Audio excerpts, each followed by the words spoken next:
مدنی مذاکرے سے قبل نگران شورا نے ایک اہم انسانی کیفیت کی طرف اشارہ کیا کہ لوگوں کو دوسروں کی خوشیاں پتہ چلنے کے بعد انداز کیا ہوتا ہے اور کیا انداز ہونا چاہیے، جبکہ بذریعہ ٹیلی فون حضرت مولانا مفتی علی اصغر الطاری المدنی مدد ذلہ العالی نے سوالات کے جوابات ارشاد فرمائے۔ رب تعالی جس سے چاہے کمال کا ظہور فرما دے۔ ایک جملہ ہے جس پر غور کرنے کی ضرورت ہے، اور وہ ایسا جملہ ہے کہ وہ سنتے ہی جو ہے نا وہ آدمی ٹھنڈا ہو جاتا ہے کہ اب سنو حضرت کی، وہ ہے ہاں بھائی ہمیں کہاں دعوت میں بلاؤ گے، ہاں بھائی ہم کہاں دعاؤں میں یاد آئیں گے۔ آپ کا حسن ظن درست ہے کہ آپ کو ہو سکتا ہے وہ آپ کو بھول گیا ہو دعوت دینا، لیکن ہو سکتا ہے آپ کو بھولا نہ ہو، آپ یاد ہو لیکن اس کا ماحول ایسا نہ ہو۔ آپ کہہ رہے ہاں بھائی، اب ہاں بھائی کے علاوہ بھی تو کچھ کر سکتے تھے، تا وہ لوگ کیا کر سکتے تھے؟ واقعی دعوت نہیں تھی بھائی، آپ کو یہ تو پتا تھا نا کہ اس کے بیٹے کی یا بیٹی کی شادی ہوئی ہے، گھر میں کوئی خوشی کا موقع آیا ہے، تو آپ ملاقات کرتے تو ہاں بھائی کہنے کے بجائے اور یہ کہتے تھے ماشاء اللہ سبحان اللہ، واہ مبارک ہو آپ کو، آپ کے بیٹے کی شادی مبارک ہو، آپ کو کوئی بیٹی کی شادی مبارک ہو، ماشاء اللہ۔ اب اس کا جی کر رہا ہے کہ آپ کو کال کرے، لیکن اس کو یہ پتا ہے کہ کال کرتے ہی اس کا پہلا جملہ یہ ہوگا ہاں بھائی ہم غریبوں کو فون کہاں سے اٹھاؤ گے۔ اب آپ بولو گے یار ہم کو اتنی سمجھ نہیں پڑتی، تو سمجھ کا علاج کیجئے۔ اب آپ کو یہ بھی نہیں سمجھ پڑتی کہ چپتا جملہ کون سا ہوتا ہے۔ پتہ ہے بعض اوقات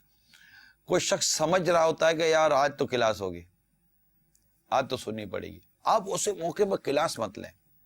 اگر آپ کے پاس کوئی کلاس لینے یا کوئی اس کی پیشی لینے کا کوئی درجہ یا مقام مرتبہ ہے تو تب کی بات کرو، ہے ہی نہیں تو پھر کیا کریں گے آپ؟ یہ ہاں بھائی جو نا اس کو سنبھالیے۔ ارے آپ کو تو ایسا نہیں کرنا چاہیے، ارے آپ نے تو بیڑا غرق کر دیا، ارے آپ نے تو ستیہ ناش کر دیا، آپ تو یوں۔ بہت سارے خوشیوں کے موقع گھروں میں ہوتے ہیں، لیکن ہم دوستی میں یا رشتہ داری میں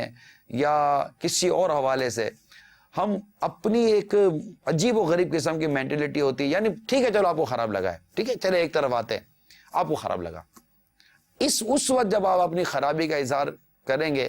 تو وہ خرابی درست نہیں ہوتی، عموماً خرابی اور خراب ہو جاتی ہے۔ جب بندہ افطاری کرتا ہے تو اس وقت جب افطاری کا ٹائم ہو گیا اور اذان بھی ہو گیا اور سامنے کھانا پڑا ہے، اس کو بھوک کی بھی شدت ہو، کیا وہ اپنا کھانا کھا کر نماز پڑھنے جا سکتا ہے یا پہلے نماز پڑھے پھر کھانا کھایا؟ رمضان المبارک میں عام طور پر روزے داروں کو پیاس لگتی ہے تو وہ پانی پی لیتا ہے اور جو کچھ افطاری کا اہتمام ہوتا ہے وہ کر لیتا ہے، اور اس بات میں کوئی شک نہیں ہے کہ ہر ایک شخص کے سامنے افطاری نہیں ہوتی، تو یہ ممکن ہے کہ پانی کے علاوہ کچھ بھی نہ ہو، کھانا ہی ہو، اور جب کھانا کھانا شروع کیا تو بھوک بڑھتی چلی گئی، تو اس میں جماعت واجب ہے۔ تب تو پوری کوشش کی جائے گی کہ